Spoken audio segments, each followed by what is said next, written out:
오늘 여러분 위에 하나님의 큰 은혜와 역사가 함께 하기를 바랍니다. 또 한 주간에 주님 안에서 좋은 일들이 넘치기를 주의 이름으로 축원합니다. 상반기가 2017년도도 벌써 지났습니다. 그리고 어제부터 하반기가 시작되어진 것을 여러분들이 다 느끼고 또 이구동성으로 이야기할 것입니다. 왜 이렇게 세월이 빨리 가느냐 말씀을 하실 텐데, 가는 세월은 누구도 막을 수 없기 때문에 저와 여러분들이 이 가는 세월을 어떻게 우리가 잘 활용하고 또 복된 시간으로 만들어 할 것인가, 이게 저나 여러분들이 해야 할 일임을 다 알고 계실 것입니다.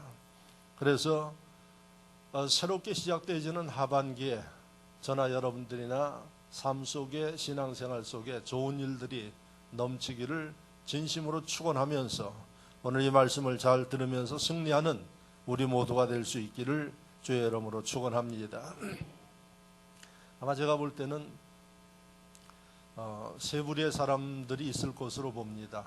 하반기를 맞이하면서 첫째는 또 7월달이 다가오는구나, 아무 생각 없이 그냥 오는 세월 맞이하는 분 있을 것이고, 두 번째는 소망과 기대 차는 가운데 하반기를 꿈을 꾸고 그림을 그리는 이런 분들이 또 있을 것입니다. 또 세 번째 부류는 또 어떻게 이 하반기를 살아야 하느냐, 한숨 쉬면서 참 불안과 초조 가운데 맞이하는 분들도 있을 것이죠. 그런데 하나님께서 새날을 우리에게 주시는 것은 하나님의 축복하심과 은혜를 가지고 우리에게 주심을 여러분들이 믿으시기를 바랍니다. 아무 생각 없이 맞이해서도 안 되고, 불안하고 근심하면서 맞이해서도 안 되고, 하나님께 좋으신 하나님이기 때문에 소망 가운데 여러분들 인생의 가장 축복된 시절로 기억되어지는 하반기가 되어지기를 바랍니다. 그럼 어떻게 해야 하느냐 하는 문제입니다.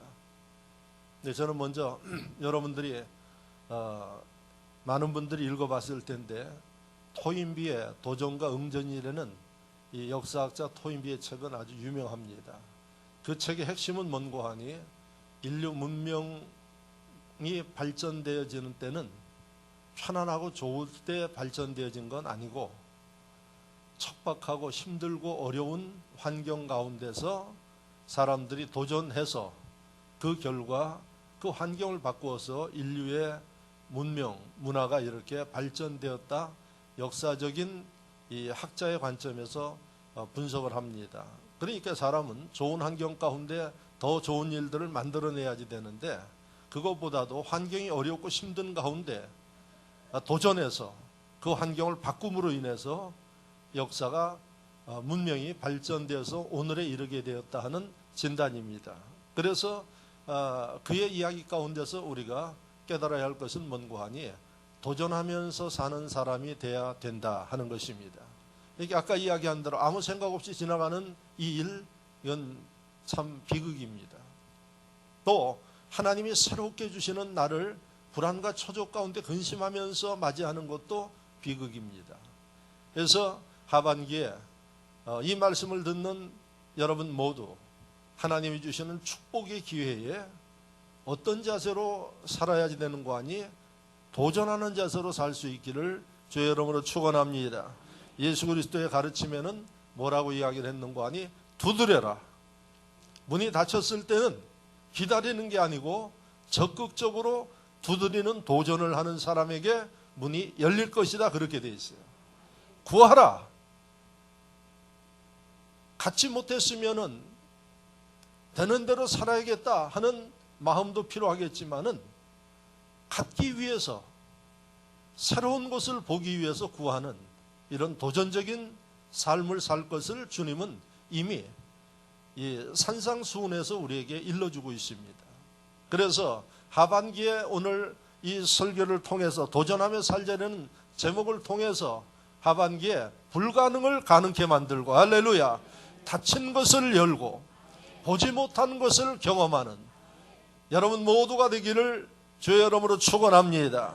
아마 이런 마음과 정신을 가지고 움직여 나가면 좋은 일들이 넘치게 될 것을 확신합니다. 그래서 저는 토인비는 그렇게 이야기를 했지만은 성경에는 어떻게 말씀하고 있는가를 오늘 이 본문을 통해서 여러분들과 함께 생각하면서 어떻게 우리가 도전할 것인가, 무엇을 할 것인가, 이것에 대해서 말씀을 드리려고 합니다. 오늘 본문의 말씀은 사도 바울, 위대한 사도 바울의 자기의 고백입니다.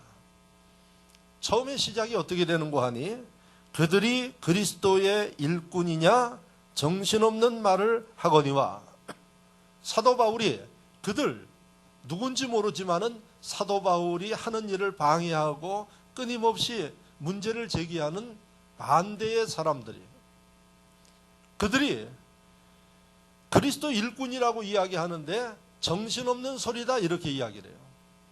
왜냐하면 주님의 일을 하는 내가 볼 때 그들을 그리스도 일꾼이라고 이야기할 만한 존재가 아니다 이 얘기입니다.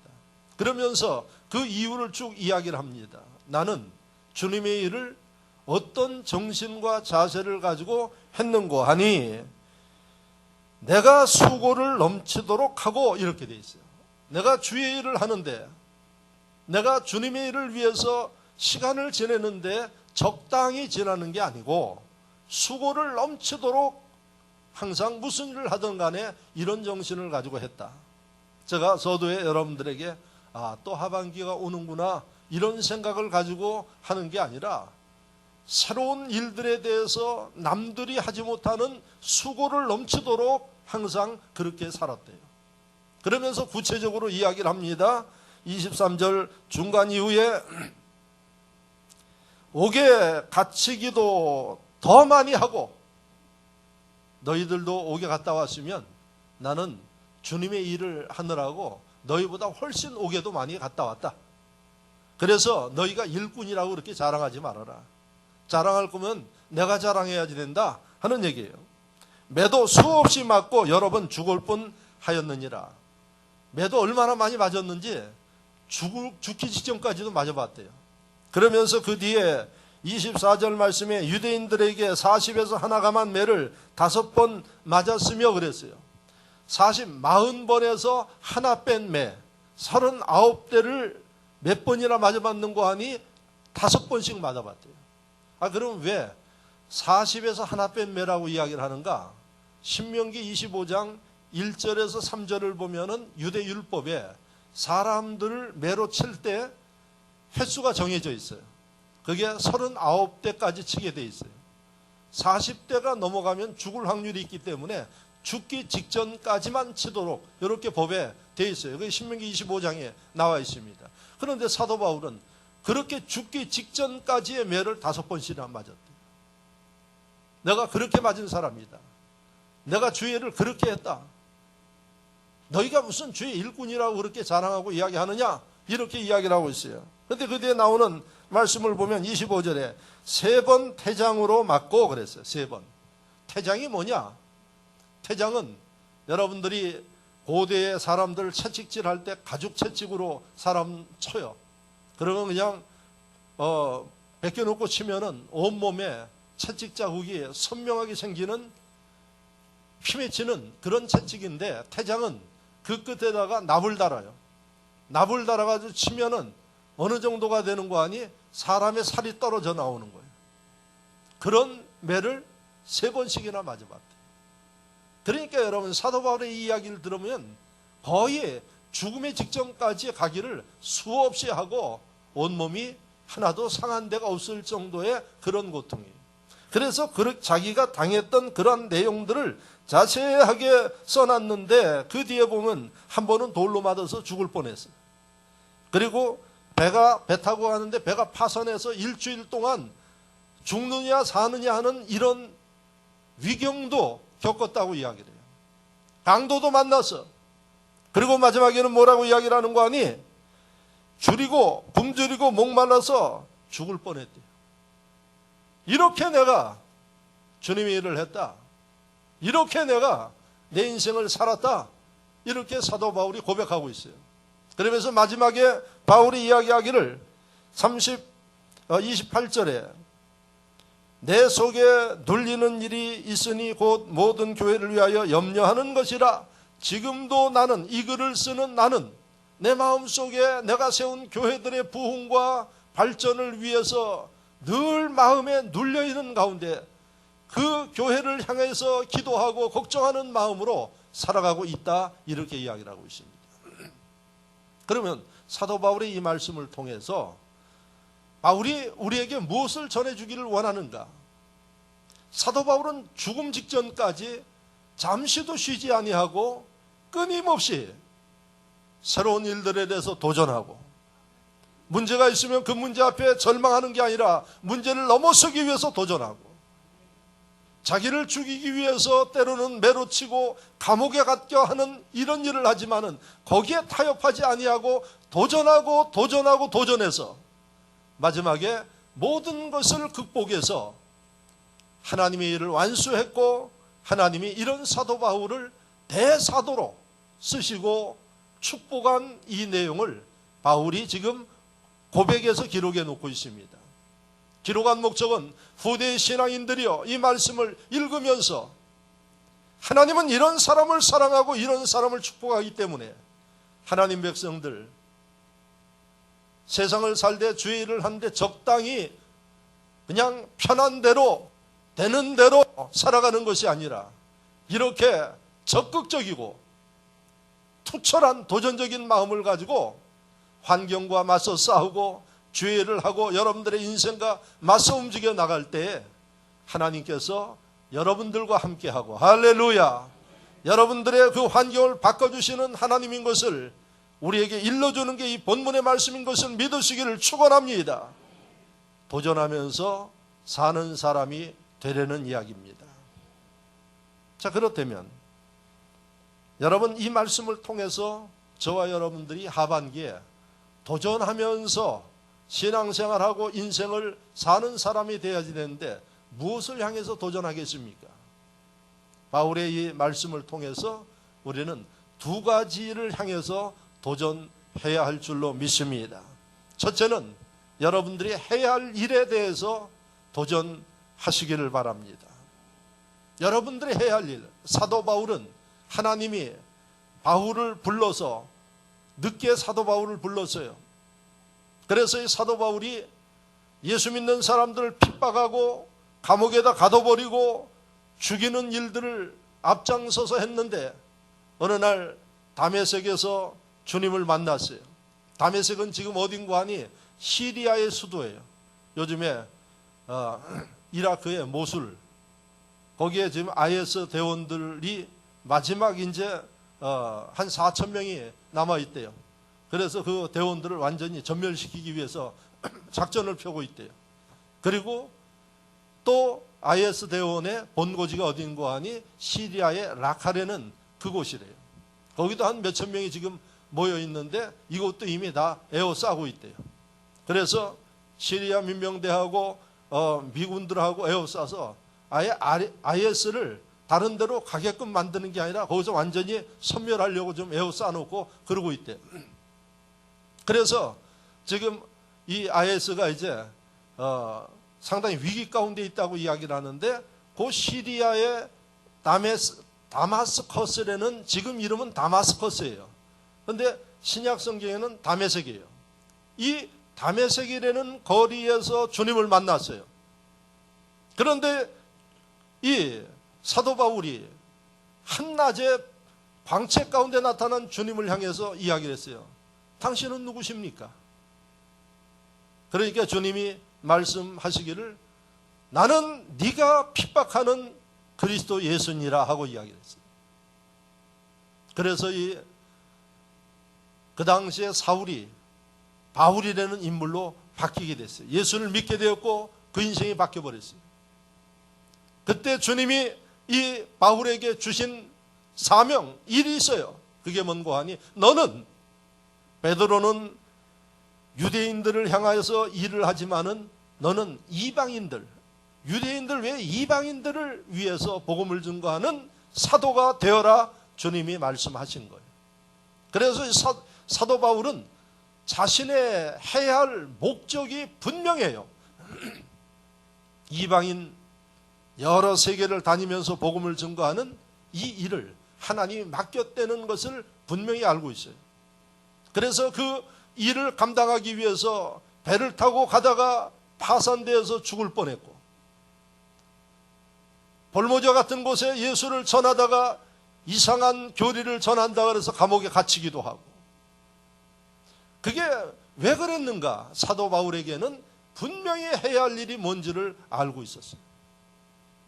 그 해야 할 일이 뭔지를 알고 있었고 복음을 증거하는 일이기 때문에 사도 바울은 게으르지 아니하고 타협하지 아니하고 끊임없이 도전하면서 복음을 증거하기 위해서 안 가본 곳에 나가서 복음을 증거하는 이런 일을 해서 결국은 하나님이 사도 바울을 대사도로, 2000년이 지났지만 지금도 위대한 사도로 우리는 기억하고 있어요. 그 비결이 뭔고 하니 바울은 예수를 믿는 순간부터 내가 해야 할 일이 무엇인지를 알았고 그 해야 할 일을 게으르지 아니하고 평생에 하나님 앞에 열심히 감당했기 때문에 하나님이 이룰 수 있게 만들었고 그를 사랑하셨고 축복하셨다는 사실입니다. 두 번째, 오늘 아까 28절 말씀을 읽었지만은 바울이 내가 이렇게 맞고 굶주리고 고통당하면서도 가슴에 눌린 게 있어. 여러분들 그러죠? 내 가슴에 참 가슴을 답답하게 하는 게 있다 그래요. 뭐가 여러분들 가슴을 답답하게 하나요? 네? 내 마음에 참 답답합니다. 사도 바울 가슴에 눌린 게 있는데 뭔고 하니 자기가 다니면서 복음을 증거해서 세운 교회들의 부흥을 위해서 사도 바울이 가슴이 답답한 거예요. 28절에 그렇게 기록하고 있습니다. 내 속에 눌리는 일이 있으니 곧 모든 교회를 위하여 염려하는 것이라. 사도 바울이 자기가 해야 할 일이 뭐라고요? 하나님의 교회를 든든히 세우고 그 교회를 통해서 보다 많은 영혼들이 구원받는 이게 자신의 목적인 것을 알고 있었어요. 이걸 생각할 때마다 마음이 답답해요. 빨리 이루어야지 되는데. 이 말씀 속에서 여러분들이 기억해야 할 일은 뭔가 하니 바울은 도전해야 할 목표가 뭔지를 정확하게 알고 있었어요. 그렇다면 저나 여러분들이나 하반기에 도전해야지 되는데 무엇을 위해서 도전하느냐? 여러분들이 도전해야 할 목표가 뭔지를 정확하게 알고 있어야 된다는 이야기입니다. 할렐루야, 할렐루야. 무엇을 향해서 하반기에 살려고 여러분들이 가슴속에 그 목표를 지금 품고 있나요? 목표가 없으면 여러분들의 하반기는 기대하기가 어렵습니다. 목표가 있는 사람은 하나님이 누구든 어떤 환경에 있든 간에 그를 통해서 하나님의 역사를 이루십니다. 여러분 모세를 보십시오. 모세 80세에 하나님이 부르셨어요. 80세에 여러분 경로당에서 쉬어야 할 뿐이에요. 근데 하나님이 부르셔서 목표를 줬어요. 목표가 뭔가요? 이스라엘 백성들 이끌고 가나안 땅까지 가는 목표예요. 그랬더니 이 모세가 맨 처음엔 자신 없어서 못한다고 했던 모세가 하나님께서 목표를 주시고 하나님이 함께 해준 데는 확신을 가지니까 바로왕에 가서 맞섰어요. 바로왕이 누굽니까? 그 당시에 여러분 세계를 지배하는 권력자예요. 권력 앞에 80의 노인네가 가서 이스라엘 백성들 이끌고 가나안 땅에 갈 테니까 내놓으십시오 하고 이야기를 합니다. 당연히 거절하겠죠. 권력으로 위협하겠죠. 그러나 모세와 함께 하신 하나님이 10가지 재앙으로 인해서 바로를 무릎 꿇게 만들고 그 백성들 이끌고 목표하는 가나안 땅으로 갔습니다. 나이가 80입니다. 여러분 80 노인네가 당할 수 없는 권력자 앞에서 목표가 분명한 심령들, 도전정신이 있는 심령들은 굴하지 아니하고 결국은 해내더라 하는 이야기입니다. 이런 정신과 자세를 가지고 하반기에 살아야지 되는데 그러하기 위해서 여러분들이 바라봐야 할 목표, 내가 가야 할 목표, 그게 뭐냐 하는 겁니다. 여러분 여호수아 14장을 보면 갈렙이 나와요. 갈렙은 나이 85세에 여호수아에게 가서 이야기를 합니다. 여호수아여 이 산지 헤브론 산지를 내게 주소서 하고 이야기를 합니다. 갈렙은 모세보다 한술 더 떴어요. 왜 헤브론 산지를 내게 달라고 이야기를 했는 거 아니? 이스라엘 백성들이 가나안 땅에 가서 정복을 하고 땅을 다 나눴는데 가장 두렵고 무서운 땅이 어딘가 하니 헤브론 땅이에요. 왜 그 땅이 무서운 거 하니? 아낙 자손이라는 거인 자손들이 거기 살았어요. 성경에 보니까 아낙 자손 중에 가장 큰 자들이 헤브론에 살았다 이렇게 기록하고 있어요. 여호수아 14장에 나옵니다. 그러니까 여러분, 땅은 좋고 살기는 좋은데 그 심령들과 싸움을 해서 이길 가능성이 없는 겁니다. 계산은 저나 여러분들이나 다 똑같아. 딱 보면은 좋은 땅 다 보여. 그런데 문제가 뭐예요? 좋은 땅은 비싸. 그게 못 사는 거예요. 그 좋은 땅 들어가면 좋겠는데 가서 싸움을 해서 쟁취를 해야지 되는데 아낙 자손, 거인 자손 가운데서도 가장 큰 힘이 센 자손이 사니까 다 포기하는 거예요. 그리고 그림의 떡이 됐어요. 그런데 갈렙은 뭐라고 이야기를 합니까? 그 땅을 내게 주소서. 목적이 분명해요. 남들이 다 포기하지만은 그 땅을 내가 다스리겠다는 얘기예요. 그리고 도전합니다. 그런데 여러분 어떻게 됐나요? 하나님이 갈렙을 도왔습니다. 40대 사람이 하지 못하는 거, 30대 사람이 하지 못하는 것을 85세 노인네가 하나님이 가르쳐 주신 방법과 정신을 가지고 그 땅을 자기의 소유로 만들었어요. 여러분, 도전하는 심령들만이 얻을 수가 있습니다. 도전하는 사람들 위해 하나님 역사하시고 축복합니다. 도전하되 뭐가 필요해요? 목표가 분명해야 합니다. 할렐루야. 거듭 여러분들에게 묻습니다. 하반기가 되어졌는데 무슨 목표를 향해서 여러분들이 나가고 있습니까? 여러분들의 신앙의 목표는 뭡니까? 여러분들의 인생의 목표는 뭡니까? 하루 세끼 밥 세끼 잘 먹고 사는 그게 인생의 목표입니까? 좀 별 문제 없이 건강하게 살다 가는 게 인생의 목표입니까? 우리의 목표는 분명합니다. 우리가 해야 할 일은 하나님의 영광을 위해서 살아야지 됩니다. 여러분들 세상 가서 돈을 벌든 무엇을 하든 공부를 하든 뭐든 하든 하나님의 영광을 위해서 살아야지 돼요. 이 목표를 여러분들이 잃어버려서는 안 된다는 얘기입니다. 목표가 분명한 그 다음에는 도전해야 한다는 이야기입니다. 게을러서 안 됩니다. 현상 유지 안 됩니다. 안주해도 안 됩니다. 쟁기를 들고 앞을 향해 나가야 되는 것입니다. 여러분, 어제보다 오늘 발전돼야지 됩니다. 오늘보다 내일 발전되어져야 됩니다. 이게 하나님의 뜻입니다. 그런데 많은 사람은 서 있으면 앉으려고 합니다. 앉는 게 편하죠. 앉아 있으면 누우려고 합니다. 누우면 잠들려고 합니다. 그게 사람의 속성이라고 이야기를 합니다. 그게 타락한 사람들의 속성이에요. 그러나 하나님의 은혜가 있고 믿음이 있는 심령은 여러분 쉼 없이 도전 안 되는 사실입니다. 그러므로 여러분들 가슴에 이제 늦었지만은 하반기에 대한 분명한 목표를 가지십시오. 하나님 앞에 기도하면서 기도하는 여러분들이 그 기도 하나님이 응답하십니다. 그리고 그 목표가 어떻게 성취되는지 끊임없이 하나님 주신 지혜와 능력 가운데 도전해서 성취할 수 있기를 축원합니다. 여러분, 하나님은 목표가 분명한 사람들 위에 축복합니다. 목적 없이 목표 없이 기도한다고 응답하지 않습니다. 여러분 보십시오. 아브라함을 보십시오. 아브라함은 이방 사람이에요. 갈대 우루 땅에서 살던 하나님 모르는 사람이에요. 아브라함을 하나님이 불렀어요. 부르고 이 아브라함에게 하나님이 뭐라고 이야기를 했어요? 너는 열국의 아비가 되리라. 원래는 아브람이에요. 그런데 하나님이 이름을 바꿨어요. 아브라함, 열국의 아비가 되리라. 그런데 이름만 바꿔가지고 되는 게 아니에요. 아브라함에게 어느 날 하나님이 말씀하시기를 바다에 그 해변가에 있는 모래를 보면서 모래알을 봐라 그랬어요. 네 후손이 저렇게 되리라. 예? 하나님이 어떻게 목표를 설정해 주셨어요. 네 후손이 모래알처럼 많아지리라.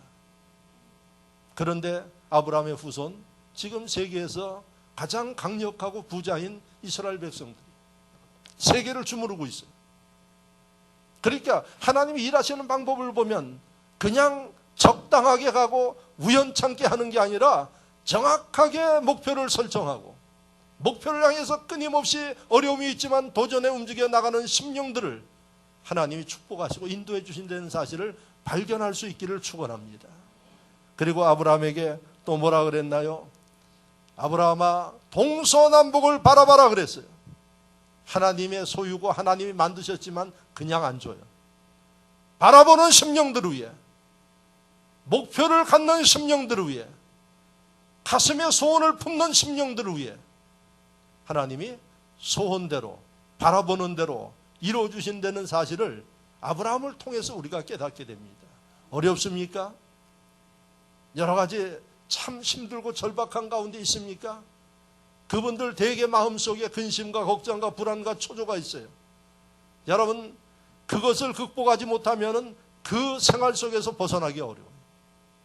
아브라함이 그 환경이 좋아가지고 동서남북을 바라보고 바다의 모래알을 바라본 거 아니었어요. 혈연단신 모든 것을 다 두고 하나님 의지에서 온 아무것도 가지고 있지 않는 사람이에요. 그런데 그는 하나님 말씀을 믿고 동서남북을 바라보고 그리고 바다의 모래알을 바라보면서 내 후손이 이렇게 될 것이다, 하나님이 이렇게 축복하실 것이다 하는 마음을 가지고 목표를 향해서 믿음으로 움직여 나갔을 때 믿음의 조상이 되었고, 할렐루야. 그러므로 여러분, 목표를 분명히 하십시오. 여러분들의 세상 가운데 삶의 목표가 뭔지를 분명히 그리시기를 바랍니다. 주일을 하는데 적당하게 시간 되면 왔다가 가는 게 아니라 하반기에는 더욱더 하나님이 기뻐하는 주일 성수는 목숨과 같이 할 것이고, 할렐루야. 주님이 맡긴 일들에 대해서 구체적으로 어떻게 일할 것이고, 할렐루야. 이제 내가 새벽을 깨우면서 하나님과 교통하며 시작하겠다는 이런 결단도 좀 하시고, 영혼 구원은 하나님이 붙여주시면 하겠습니다가 아니라 안 되면은 만들어서 찾아가서 목표를 정해서 가족 구원의 문제 내가 모든 식구들 다 하나님 앞으로 인도하겠다는 이러한 분명한 목표를 가지고 움직여 나갈 때 하나님이 역사하는 것입니다. 할렐루야. 나는 부족하지만은 내 안에 계신 하나님은 위대하십니다. 그래서 여러분 잘 기억하십시오. 빌립보 2장 3절 말씀을 여러분들 가슴에 새기십시오. 하나님은 어떤 분이신가를 하나님이 글로 우리에게 일러줬어요. 하나님이 소원을 품게 하시고 역사하시는 하나님이라 그래요. 아무 생각 없는데 하나님 응답하지 않아요. 아무런 계획이 없는데 여러분 축복하지 않아요. 하나님이 축복하실 때는 먼저 여러분들 마음에 소원을 품게 한대요. 목표를 품게 하는 거예요. 비전을 갖게 하는 거예요. 이것을 품게 한 다음에 하나님이 그대로 인도해 주시고 역사하신다는 말씀이 빌립보 2장 3절 말씀이에요. 그래서 여러분들이 기도해야 할 이유가 뭔고 하니, 기도하는 사람들을 위해 하나님께서 아브라함에게 이야기했듯이 바다의 모래알을 봐라, 동서남북을 바라봐라 말씀하시는 것입니다. 기도할 때 여러분들 가슴 속에 소원을 품을 것을 말씀하십니다. 그리고 그 소원을 품는 심령은 소원을 향해서 믿음으로 도전할 때 기적이 일어납니다. 환경이 바뀌게 됩니다. 불가능을 가능케 만드십니다. 할렐루야. 이게 믿음의 사람의 축복입니다. 그래서 여러분, 하나님이 주시는 이러한 축복과 비결을 여러분 활용하지 못한다 그러면 어리석은 사람 아니겠습니까? 그러므로 가슴에 소원을 품으십시오. 구체적으로 소원을 품고 여러분 하나님께서 말씀하신 대로 두려워하지 아니하고 믿음으로 도전할 때 닫혔던 문도 열리게 될 것입니다. 한 번도 보지 못한 그런 일들을 경험하게 될 것입니다. 자, 두 번째 도전해야 할 게 있어요. 그게 뭔고 하니, 여러분들이 자꾸 후회하는 일들, 이거 후회하지 않도록 도전하셔야 됩니다. 좀 더 구체적으로 이야기하면 나쁜 습관이 있어요. 이 나쁜 습관 때문에 여러분들이 계속 후회해요. 이런 것들을 여러분들이 도전해서 뿌리를 뽑아버려야 여러분들의 하반기 인생에 후회하지 않는 삶을 살게 된다는 사실을 깨닫기를 바랍니다. 지금도 후회하시는 분들이 계세요. 6개월 지났지만은 이걸 내가 했어야 되는데 왜 안 했냐. 네? 그렇게 살면 안 된다는 거예요. 그래서 하반기에 여러분들 이 반복되어지는 후회스러운 일들을 갖다가 다시는 반복하지 않도록 도전해서 이것을 다스리는 심령들이 되기를 축원합니다. 사도 바울은 고린도전서 15장 31절에 이렇게 고백하고 있어요. 날마다 죽노라 이렇게 했어요. 아니 사도 바울이 왜 죽어? 옛날에 그 못된 습성이 끊임없이 살아나서 하나님의 일을 하는데 새로운 인생을 사는데 문제가 되니까 이것을 죽이기 위해서 날마다 죽느라고 이야기를 하고 있어요. 여러분 후회만 해서는 안 돼요. 이것을 죽이고 버려서 도전해서 반복하지 않도록 할 때 여러분들의 인생이 발전적이고 희망적으로 바뀐다는 사실을 기억하시길 바랍니다. 제가 지금 설교하는데도 여러분들 마음속에 있는 후회하는 모든 것들 다시는 반복하지 않도록 여러분들이 하반기에 그것을 죽일 수 있도록 버릴 수 있도록 도전하는 이런 지혜와 결단이 있어야 할 줄로 믿습니다.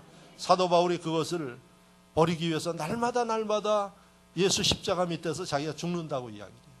그런데 빌립보 3장 8절을 보면 사도 바울이 더 아주 리얼하게 고백을 하고 있어요. 그 모든 것을 배설물과 같이 버렸노라 하고 이야기를 해요. 그래서 위대한 사도가 나오는 것입니다. 여러분 평범한 사람, 보통 사람, 실패하는 사람은 이게 안 되는 줄 알면서도 계속 반복하기 때문에 그 인생의 변화가 없는 겁니다. 그런데 사도 바울은 내가 그것을 극복하기 위해서 날마다 죽고 그 다음에 마지막에는 배설물처럼 미련 없이 버렸다는 거예요. 왜 배설물이라 그랬어요? 여러분 배설물 주면 가져갑니까? 절대로 안 가져갑니다. 네? 다른 것들은 쓸만하면 다 가져가요. 배설물 가져가는 사람은 정신 빠진 사람이 아니면 안 가져가요. 그러니까 바울은 미련 없이 버렸다는 거예요. 바울도 약점도 있고 부족한 점이 있었어요. 그것 때문에 고민한 거예요. 그런데 사도 바울이 미래를 향해서 도전할 뿐만 아니라 이런 구습, 악습들은 과감하게 버리는 도전하는 자세와 정신을 우리에게 이야기해 주고 있는 게 빌립보 3장 8절의 말씀인 것을 깨닫기를 바랍니다. 사도 바울이 히브리서 12장 15절에 사람들마다 뭐가 있다고 이야기를 하는 거 아니에요? 쓴 뿌리가 있다고 이야기해요. 쓴 뿌리. 그래서 이 쓴 뿌리는 뽑아버리지 아니하면 끊임없이 여러분들을 괴롭힙니다. 저는 쓴 뿌리가 하나 있어. 그게 뭔가 하니 왼쪽 엄지발가락 그 밑에 티눈이 하나 있어요. 이 티눈이 조금 해서 별거 아닌 것처럼 생각해서 약을 바르면 되겠다 해서 했는데 뿌리가 뽑힌 줄 알았더니 이게 더 늘어나가지고 지금 상당히 커졌어요. 그래서 제가 어느 날 김포에 있는 최영길 목사님한테 이거 병원에 가서 외과적인 수술을 해서 잘라내야지 될까요? 그렇게 하니까 뭐 걷는데 그렇게 지장은 없는데 그러니까 하는 얘기가 강 목사 그거 약으로 다 할 수 있어. 약으로 뽑으면 된다. 그래서 제가 마음을 고쳐먹고 또 약으로 하는데 이게 잘 안 빠져요. 그래서 지금 왼쪽 엄지발가락 밑에 쓴뿌리가 하나 있는데 이게 항상 신경 쓰여요. 보면 누르면 딱딱하고요. 그런데 여러분들 마음속에 삶 속에 쓴뿌리가 있으면 고통스러운 거예요.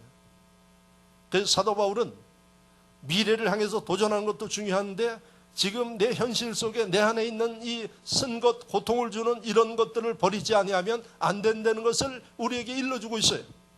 그래서 사도 바울은 자기의 쓴 뿌리를 잘 다스리고 버리는데 참 도전을 잘한 심령인 것을 여러분들이 깨닫기를 바랍니다.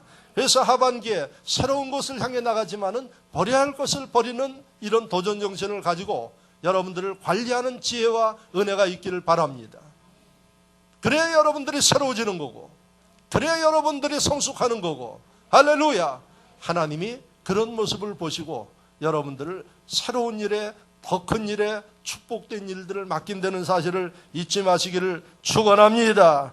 그러면 도대체 내 쓴뿌리가 어떤 것들이 있을까? 제가 쪽집게처럼 집어낼게요. 여러분들에게 있는 공통적인 쓴뿌리. 그것 때문에 인생이 더욱더 발전할 수 있는데도 발전 가로막는 일들이 있어요. 그게 뭔고 하니 인내하지 못하는 일이에요. 인내를 하지 못해서 무슨 일을 하면은 조금 하다가 포기하는 일들 수없이 해요. 끝까지 가보지를 않아요. 이거 했다 이렇게 살아요. 이거 뽑아버려야 됩니다. 그러면 여러분 위대한 일을 하기 어려워요. 그래서 철저히 여러분 도전해야 할 일은 하반기부터 어떤 일이든 시작했으면 끝을 봐야지 돼요. 할렐루야. 완벽하게 끝을 마무리해야지 됩니다. 여러분들이 의도한 대로 나오지 않더라도 끝까지 가는 이런 지혜와 은혜가 있어야 됨을 믿으시기를 축원합니다. 예를 들어서 제가 여러분들을 볼 수 있는 게 교회 안에서만 봐요. 교회 바깥에는 잘 몰라요. 교회 안에서 보면은 한 예를 들어가지고 이야기를 한다면, 자, 제가 목장 보고서를 쭉 봐요. 목장 보고서를 보면 들쭉날쭉이에요. 매주 제가 봐요. 그러면은 어느 데는 뭐 2주 묶어서 들어오는 데도 있고 이렇게 해요. 여러분 목장은 매주마다 그 영적 양식을 공급하고 친교하기 위해서 모이는 장소예요. 그러면 그것은 하나님 앞에 여러분들이 철저하게 그 시간을 지키면서 관리해 줘야 돼요. 그 영혼이 안 나올 때는 그 영혼이 나오도록 돌봐줘야 돼요. 나오겠습니다 하고도 안 나와요. 네? 그래서 어떨 때는 사람이 볼 때는 사람이 이렇게 할 수 있겠는가 할 정도의 실망감을 줄 정도의 일들이 많아요. 그런데 여러분 그 일들에 대해서 들쭉날쭉하면서 이게 되겠느냐 하는 얘기예요. 절대 부응하지 못합니다. 그래서 여러분들이 맡으면 어떻게 끝장을 봐야 돼요. 예? 인내하면서. 자, 제가 그러한 한 예를 듣지만은 제가 지난번에 우리 토요일마다 영어 모임 어제 한번 가봤어요. 갔더니 두 분 앉아서 하고 있더라고요. 저는 그 두 분이든 한 분이든 앉아서 하는 거, 뭐 한 사람 두 사람 그것 때문에 실망하고 그러진 않습니다. 그래서 제가 볼 때는 뭘 이야기하는 거 아니? 시작하면 끝을 봐야 돼. 저는 어제 돌아 나오면서 무슨 생각을 해요? 한 1년 동안 여러분들이 그거 하면 웬만한 외국인들하고 영어 다 합니다. 그 1년을 견디지를 못하는 거예요. 그러니까 못하는 거예요. 근데 나중에 또 후회해. 그럼 또 해야지 돼. 그때 하면 되는데 그게 계속 반복되죠. 그래서 제가 그 영어 해야 하는 어린아이들 뭐 애들 뛰어놀고 뭐하고 저기 한다고 그거 가지고 고민하지 말아요. 여러분 꾸준하게 끝까지 듣게 하고 움직이게 하면은 달라집니다. 근데 여기 실패하는 거예요. 그래서 여러분 저는 교회 안에서 이런 모습들을 보면서 느끼는 게 뭔고 하니 많은 사람들이 도전하면서 실패하는 이유가 뭔고 하니 끝까지 못 가는 거예요. 끝까지 가보십시오. 하반기에 여러분 하나님의 일이든 세상 일이든 끝까지 해보세요. 기적이 일어납니다. 이걸 여러분들이 지금까지 이 문제 가지고 고민하는 분들 하반기에 바꿀 수 있는 계기가 되기를 바랍니다. 이게 여러분들이 도전해야 할 구체적인 일 중에 하나예요. 자, 또 한 가지. 뭐를 바꿔야지 되느냐? 배우려고 하는 이 마음 없는 것을 뿌리를 뽑아버려야 돼요. 예수님이 뭐라고 말씀하셨는가? 너희는 장성한 분량에 이르기까지 배우라고 이야기를 해요. 나를 따르라고 이야기를 했습니다. 성숙하라고 이야기를 합니다. 그런데 여러분 교회 안에서도 세상을 살면서 그동안 여러분들이 가지고 있는 거 가지고 울고 먹는 거예요. 네? 가지고 있는 거 가지고 울고 먹는데 참 그래도 많이 가지고 있어. 제가 보면 울고 먹고 사는 걸 보면 그 소뼈들 사골들 보면은 한 두 번만 울고 먹으면 더 울고 먹을 게 없어. 그런데 여러분들은 사골보다도 더 하신 분들이에요. 울고 먹고 또 울고 먹고 있어요. 신앙생활 하는데도 배운 것도 없는데 어떻게 이렇게 울고 먹는지 몰라요. 그러니까 방법이 딱 하나 있어요. 뭐 입으로만 하는 거야. 입으로만. 누군가는 이야기를 해요. 나중에 예수 믿는 사람들 보니까 몸은 안 하고 입만 와 있대요. 천국에. 예? 여러분 주님이 우리에게 말씀하시기를 열심히 배우라고 이야기를 하고 있어요. 세상 사는데도 열심히 배워야지 돼. 요즘에는 참 대한민국 좋아요. 공짜로 가르쳐 주는 데도 많아요. 그런데 안 배워. 교회 안에서도 뭐 여러 가지 교육 프로그램을 가지고 모여서 기도하고 배우라 그래도 안 배워요. 아까 제 영어 프로그램도 이야기한 토요일날 영어 프로그램, 여러분 학원에 가서 돈 주고 배우려고 그러면 돈 엄청나게 주고 배워야 돼요.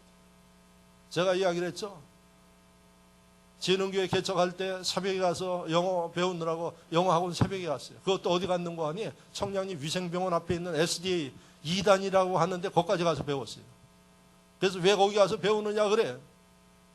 그래서 첫째는 가깝고 두 번째는 돈이 싸고, 제가 연세대학 거기서 하려고 하니까 100만 원 달라 그래요. 근데 거기 가니까 8만 원 달라 그럽니다. 그래서 2단이지만은 뭐 전도사가 2단에 넘어가겠어요? 뭐 하겠어요? 그래서 거기 가서 배웠어요. 그런데 우리 교회는 그야말로 카페트 깔아놓고 앉아서 하라 그러는데도 이걸 잘 몰라요. 제가 느끼는 게 뭔고 하니, 배우지 않으니까, 배우려고 하지 않으니까 도전하지 못하는 거예요. 그래서 여러분들이 지금도 배움이 짧아서 후회하시는 분들이 계세요. 그러면서도 이것을 바꾸지 못해요. 그걸 바꾸셔야지 됩니다. 평생에 여러분들이 배워야지 돼요. 아멘이십니까? 여러분 뭔가 깨닫는 게 있고 배운 게 있어야 울고 먹죠. 뭔가 적용하지 않겠습니까? 금요일날, 목요일날 아침에 송탄에 있는 그 이양수 목사님, 나이가 78세예요. 저한테 전화했어요. 강 목사님, 오늘 제가 바쁜데 목사님 교회 올라가겠습니다.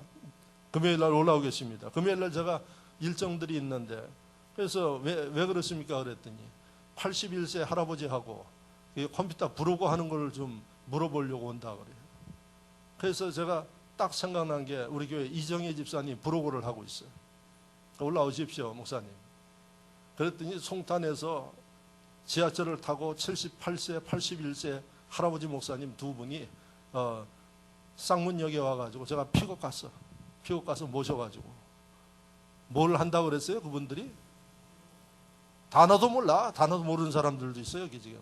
부로고 하겠다고 인터넷상에 뭐 상품도 소개하고 뭐 하는 그걸 하겠다고 오신다는 거예요. 그래서 제가 그 도전 정신이 대단해서, 이분들은 앉아서 이야기를 들어보면은 우리나라 대통령도 주무르고 뭐 총리도 주무르고 다 해, 이 양반들이. 누가 들으면 꼭 돈키호테 같은 분들인데, 예? 근데 그렇게 활동을 하고 계셔요, 지금. 그래서 오셨어요. 그래서 제가 이정희 집사님한테 좀 잘 일러주십시오. 열심히 들어요. 열심히 듣고. 그래서 점심까지 제가 대접을 잘 하고, 저는 5시에 약속이 있어서 잘 배우고 돌아가십시오 하고 갔어요. 그랬더니 저한테 강 목사 그렇게 아주 자상한 교인이 그렇게 어떻게 그렇게 잘 알고 저기 하는지 잔뜩 듣고 왔는데 돌아오니까 까먹었대. 그래서 걱정하지 말고 전화해서 하십시오. 제가 지금 무슨 얘기합니까? 81세, 78세 노인네가 인터넷상에 뭐라 그러는 거 아니에요? 우리나라에 6만 대 교회를 묶고 목회자들을 네트워크로 묶어가지고 활용하겠다고 이 비전을 가지고 온 거예요. 강 목사도 6만의 목사들 한 100명만 모여서 골치 아파 죽겠는데 그 목사들 다 묶어서 하겠다는, 야 대단하다 제가 속으로. 예? 여러분 그분들 자세가 뭡니까? 송탄에서부터 올라오는 거예요. 그래서 보니까 뭐 홈페이지도 가지고 있어, 브로그도 만들어 가지고 있어, 메일도 다 가지고 있어. 가지고 있긴 다 가지고 있는데 활용을 못하는 거예요. 배우겠다는 얘기입니다. 제가 그분들 보니까 81세인데도 스탠다드에 아주 그냥 탄탄하게 생겼어요. 식사도 아주 잘하셔. 여러분 그 양반들이 뭐 보약 먹고 뭐 해서 그렇게 건강한 거 아니에요. 인생을 어떻게 해요? 끊임없이 도전하는 거예요. 쉬지 않고 배우려고 그래요. 그분들 우리 이정희 집사님 이야기 나눠봤지만은 치매 없어. 예? 치매 방지하려고 약 먹는 분들도 계세요. 그럴 시간에 여러분 공부하십시오. 배우십시오. 끊임없이 공짜로 다 배워져요. 하나님 말씀도 배우십시오. 말씀도 암송하십시오. 여러분, 이 배움에 대해서 단절된 이러한 이 쓴뿌리를 여러분들이 바꿔야지 돼요. 그럴 때 여러분들에게 하나님이 건강도 주시고 새로운 세계에 대한 주인공이 되게 만드신다는 사실을 믿으시기를 주의 이름으로 축원합니다. 젊은 분들, 여러분 배움에 대해서 여러분 열정을 가지고 부지런하고 최선을 다할 때 하나님의 축복된 기적과 역사가 일어남을 믿으시기를 바랍니다. 물고 먹지만 마시고 새로운 것을 배우면서 도전하시려는 이야기입니다. 자, 여러 가지 아이템을 제가 가지고 나왔어요. 여러분들 마음속에 지금 버려야 할 일들, 그 중에 하나가 뭔가 하니 시간 관리 잘 하십시오. 항상 시간 놓쳐놓고 기회 놓쳐놓고 후회하고 있어. 아이고 그때 했어야지. 근데 이게 나이 60이 돼서도 그러고 있어요. 예? 70이 된다고 변하겠습니까? 그때도 그래요. 그러다 죽어. 여러분, 시간에 대한 개념을 여러분들이 정확하게 다스리고 움직일 수 있기를 바랍니다. 시간은 뭐라 그래요? 돈이라고 이야기해요. 여러분, 오늘 하나님이 주신 이 시간 절대로 다시 오지 않습니다. 이 시간이 지나면 내일 온다는 보장이 없어요. 이게 시간입니다. 그런데 이 시간의 소중성을 모르는 사람들이 많아요. 뭘 보고 아느냐? 시간의 소중성을 아는 사람들은 두 가지를 합니다. 첫째는 철저하게 약속 시간을 지켜요. 왜냐하면 나로 인해서 남에게 피해가 돼서는 안 돼요. 그리고 하나님과의 관계에 있어서도 여러분들이 하나님보다 먼저 와 있어요. 이치가 그렇죠? 그런데 하나님보다 늦게 오시는 분들이 많아. 네? 근데 하나님이 다 보고 계시는 거예요. 여러분, 이게 실패하면 여러분들이 인생에 있어서 큰 일들을 하기 어려워요. 그래서 여러분들, 많은 사람들이 코리아 타임이라는 그 코리아 타임을 이야기하는데 이 쓴뿌리를 걷어버려야 돼요. 그래서 여러분들이 첫째는 하나님과 약속하는 시간들 대해서 인정을 받으셔야 돼요. 그 훈련이 되는 심령은 여러분 세상 가서 생활할 때 여러분들의 시간에 대한 그 약속은 인격입니다. 사람들이 여러분들과 만날 때 시간에 대한 약속을 통해서 여러분들의 인격을 확인하는 겁니다. 그리고 그 시간은 인격일 뿐만 아니라 돈입니다. 그래서 여러분, 많은 사람들이 시간 때문에 후회하면서 살고 있어요. 때를 그때 왜 놓쳤는가? 그때 왜 그랬는가? 주어진 시간에 다시는 후회하지 않도록 여러분들이 철저하게 관리하고 잘 활용하고, 하나님 보시기에 똑같이 예배드려요. 근데 하나님은 어떤 예배를 원하세요? 준비한 사람들의 예배를 원하시는 거예요. 그러니까 여러분, 이런 일들에 대해서 여러분들이 후회하면서 살고 있음에도 불구하고 이것을 과감하게 도전해서 잘라버리지 못하는 이러한 현상 가운데 있다 그러면 큰 일을 하기가 어렵습니다. 그래서 세 번째, 여러분들이 후회하는 일 중에 하나가 뭔고 하니 이러한 시간을 잘 관리하고 하나님과 사람들로부터 여러분들이 인정받는 그런 일들의 하반기에 도전할 수 있기를 바랍니다. 진흥교회 예배 시간에는 이미 여러분들이 예배 15분 전부터 찬양하고 하기 때문에 15분 전에는 오셔서 준비기도 하고, 그리고 여러분들이 하나님 앞에 준비된 마음으로 움직여 나갈 때 하나님이 여러분들을 여러분 어떻게 하시겠나요? 축복하십니다. 자, 한 가지만 제가 더 할게요. 여러분들이 걷어버려야 할 일 중에 하나가 뭔고 하니 부정적인 언어예요. 그래서 여러분들이 절대 하반기에는 부정적인 언어 쓰지 마시고 긍정의 언어를 쓰시기를 바랍니다. 만나면 축복하고. 할렐루야. 여러분들이 무슨 일이든 할 수 있거든요. 무슨 말이냐? 믿는 자에게 능치 못할 일이 없음을 믿습니다. 할 수 있습니다. 할렐루야. 언어를 바꾸십시오.